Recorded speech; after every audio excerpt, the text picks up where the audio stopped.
2023 marks the second year of Lake Compounce's Phantom Fall Fest. This is the Halloween event offering kid-friendly activities by day and frights by night. In this video, I will outline what the park offers and share why I think it's now the best theme park haunt in all of New England. From 2001 through 2019, Lake Compounce was home to the Haunted Graveyard. This was operated by a third party. This was probably the single best haunted maze of any amusement park. Most parks have a series of 2 to 3 minute long mazes, all with their own separate and often lengthy queue line. Haunted Graveyard was a single 45 to 60 minute experience.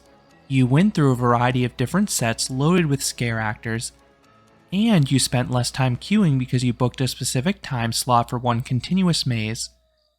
This event was paused in 2020 due to the COVID-19 pandemic, and Lake Compounce went in a different direction in subsequent years. In 2021, the park started a kid-friendly Happy Hauntings event. In 2022, the park debuted Phantom Fall Fest. This will have the daytime activities of Happy Hauntings, plus their own horror activities in the evening. This includes scare zones and mazes. I attended the event both in 2022 and 2023, and I am pleased to say is much improved this year. The biggest improvement was in the haunted house department. The park has 4 available, and they're all included with admission. That's important to note because Malice in Wonderland was a small upcharge last year, and they were much better staffed too. Last year, there were gaps between actors. Specifically, there were rooms that just felt vacant. This year, every single room had at least one actor in it, sometimes multiple, and they were really into their roles. Some were all about the jump scares, while some were trying to hold creepy conversations. I hope this park can maintain that level of staffing every night of the event because it really makes the haunts. The set design is okay. The biggest issue is that the 3 of the haunts feel very temporary with their setup. These ones are plopped outdoors right down the midway, and these ones do not have a roof. This can cause 2 issues. 1, you can see some of the adjacent attractions. This can take away from the immersion a bit. 2, and more importantly, you'll have a lot of extra light bleeding in, which can ruin a few scares. So definitely wait until it's dark for the outdoor ones. They have much better atmosphere once the sun goes down. For logistical reasons, I had to film the POVs you're seeing before sunset, but from personal experience, I can say the haunts are even better in the dark. Running through the houses, I'll start with the 3 outdoor ones. Spirits of the Swamp is themed to a haunted roadside attraction in the bayou. I like all the artifacts in the first room. Later, you'll have a lot of fog giving it an atmosphere. Then you even have a laser room where actors pop up from beneath you. It's a neat effect. And the actors as a whole were great. They were really into it, including one who was vigorously beating up a dummy. This was my favorite of the outdoor haunts. Medieval is themed to a medieval dungeon. The setup of the maze is clever, as the same actors jump between the rooms. This allows them to gauge what works best to scare certain people, and some are on elevated platforms too. This one of the goriest sets of all. The one issue with this haunt is that it quite literally has temporary chain link fencing in between sets, which does not look the best. This is especially true if you try this one before the sun goes down, but it's otherwise solid. Root of All Evil is themed to a garden-loving doctor experimenting on people. Think Poison Ivy crossed with a genetic scientist. I thought the actors were all solid. However, I can't judge this haunt fully on the atmosphere though. This one had some technical issues, causing it to open late. When it did open, not all the fog effects were working. The final haunt is Malice in Wonderland, and it's easily the star. For one, it's located entirely indoors in the park's ballroom, so lighting is consistent. 2, it seems to have a higher build quality. 3, it has far more length. It is twice as long as the others. This one takes about 5 to 6 minutes to complete when you factor in the pre-show. There was at least 1 actor in each room. They all had good timing and were loud too. Then the sets are fine too. There's a disorienting spinning tunnel. Then the rest of the maze has the familiar and zany sights of Alice in Wonderland, just with a horror twist. and now has some 3D paint in the walls as a bonus. Moving on to the scare zones, there are 4 in total. They are peppered throughout the park, giving the Midway some nice atmosphere. The sets were passable, but the actors were great. They were plentiful and making a point to directly interact and socialize with guests. They were carrying on full-on conversations. The best 2 scare zones were the 2 new ones. Deadsville is towards the front, and they have some louder effects. You have people dragging shovels and someone with these sparking sliders. It's a cool effect. Then Sinister Circus has these creepy clowns that'll follow you around. If you don't want to be disturbed while walking the midways, the park does offer no boo necklaces for an extra fee. These work for the scare zones, but not the haunted mazes. While on that topic, the park has kid-friendly activities during the day. This includes trick-or-treating, a scavenger hunt, and pumpkin picking, just to name a few. There's also a costume party with the park's mascot, Kyle the Crocodile. Interestingly, there are no live shows at night. That's one gap I'd like to see the park address in future years, as the region's other parks have them for their haunts. Now let's jump into the rides. Lake Compounce has most of their rides open, pending maintenance. The guaranteed closures are the Crocodile Cove Water Park and the Thunder Rapids River Rapids ride. The trolley and train rides are usually closed as well. Sawmill Plunge is almost always closed, but this log flume was surprisingly running this past Sunday due to warmer temperatures. If you have young ones, it is worth noting that Kittyland closes at 6 p.m., so there aren't many rides for smaller guests once the sun goes down. The adult rides will run until the end of the event. It is cool seeing the park covered in fog from atop the giant wheel or downtime drop tower. Then you have 4 major coasters. Wildcat is unavailable for the 2023 event because it's undergoing a major retracking project, but it should be open in future years. This wood coaster is currently very rough, so this closure will be worth it in the long run to finally fix this ride. Zoomerang is a standard Vekoma boomerang, just a bit smoother. It is a forceful experience taking you both forwards and backwards. Phobia Fear Coaster is the park's tallest and fastest coaster. It is also New England's only launch coaster. This ride features 3 launches, some powerful airtime over the top, and a hang time filled barrel roll high above the ground. And it's one of the few premier rides Skyrocket 2s that operate with just lap bars, making it even more comfortable and thrilling. The final coaster is the park's headlining attraction, Boulder Dash. This coaster is amazing on its own, as it has claimed the top spot on the Golden Ticket Awards for the best wood coaster multiple times. But it becomes extra special at night. It is one of the best night rides anywhere. This wood coaster quite literally is built on a mountain filled with trees, so once the sun goes down, there is barely any light up there. This hides what comes next and makes the coaster feel even faster. This is particularly notable because it can be so difficult to get night rides on this coaster at other points in the year. The only other time you can get night rides on Boulder Dash at this point, minus special events, is on a summer Saturday with a late close, but keep in mind, the park is usually very busy in these days, so it's hard to ride Boulder Dash multiple times.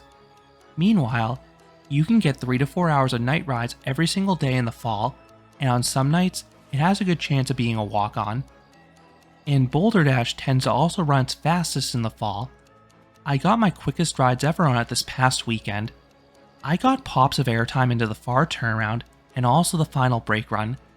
I have been riding Boulder Dash for 2 decades and I've never gotten that before. I'm guessing the steel Titan track at the start is allowing it to carry some extra speed now. The coaster feels completely out of control between the incredible speed, strong laterals, and plentiful floater airtime. The coaster can be shaky if you ride in a wheel seat or the very back of a car, but everything else is darn near perfect. I strongly recommend trying the very front row if possible.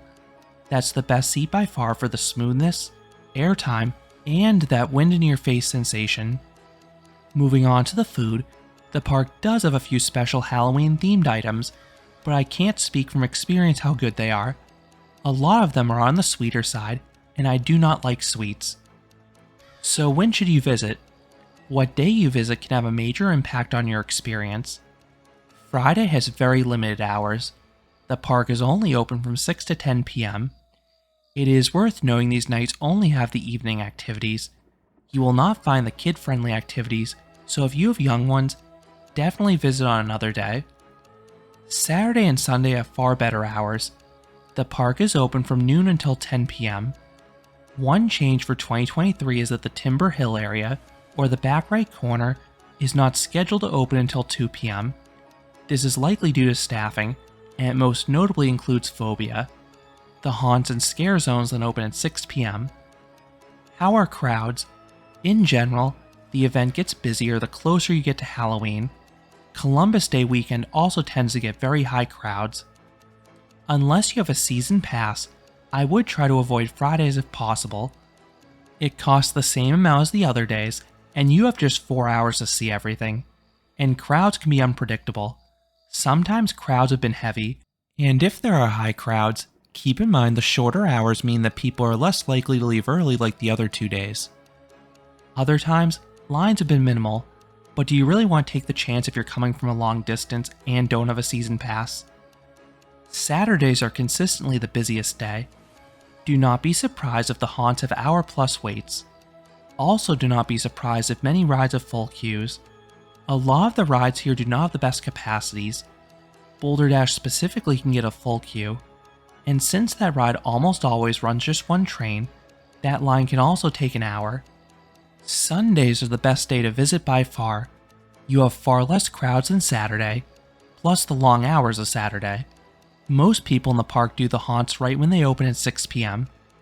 This is because many people work on Monday and don't want to stay until the park closes, so the park really does filter out at the end of the night. During the last 2 hours, the haunts should all have minimal waits, plus they're better with the darkened atmosphere. My wife and I did all 4 of the haunts in about a half hour on a Sunday night in the past. Then most rides should be walk-ons once the sun goes down. I have literally been the only person in the Boulder Dash station several times over the years. One thing to watch out for is bad weather. Rain specifically can cause the park to open late, close early, or not open at all, so definitely check the park's website and social media pages if there's inclement weather coming. If the park is busy, there is now a Speedy Pass skip the line option. These get you near immediate boarding. Speedy Pass Standard, Speedy Pass Premium, and Speedy Pass Elite allow you to skip the ride lines open to close. These cost $10 to $60 depending on the day or tier. In general, Speedy Pass will cost more on busier days. Keep in mind these ones only work for the rides.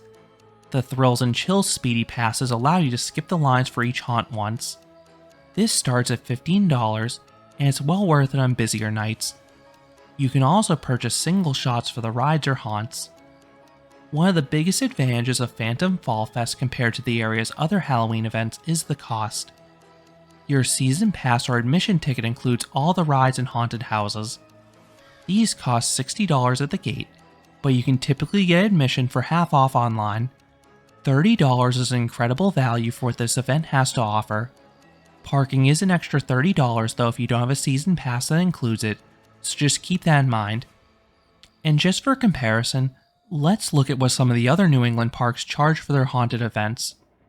Quasi charges $30 for Terror at Quasi, plus a small parking fee. That event is much milder than the Lake Compounce's, and I would recommend that one for kids getting introduced to haunts. Six Flags New England makes their haunted houses a $30 to $35 upcharge on top of daily admission. If you don't have a season pass, daily admission there costs anywhere from $45 to $85, and parking costs an extra $30. While Six Flags is the better coasters, Lake Compounce is the better haunted houses. They have better sets and more animated actors. Screamfest at Canopy Lake Park costs $51 to $64 per person, even if you buy your tickets online. I do think Phantom Fall Fest beats Screamfest, but I could see it going either way depending on your tastes. Canopy has more rides available and better set design, but Lake Compounce has scarier actors, and Boulder Dash at night is a pretty big cheat code. So should you visit Phantom Fall Fest? Absolutely. I think this event is a must in the area. I think the combination of scares and rides makes it well worth experiencing. The haunts have improved mightily during their second year. The park also has a nice atmosphere with the scare zones. Then the ride lineup is solid with a true standout in Boulder Dash. Night rides on the spectacular coaster are legendary and need to be on every single coaster enthusiast's bucket list.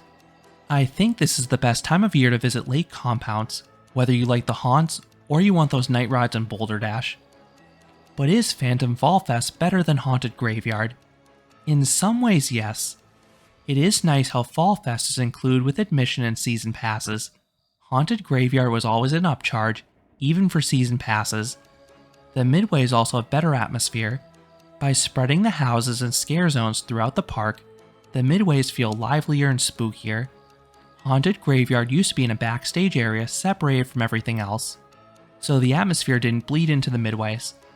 The haunts are also more digestible for younger guests because they're shorter than before. However, I do miss the single 45 to 60 minute walk through that Haunted Graveyard offered.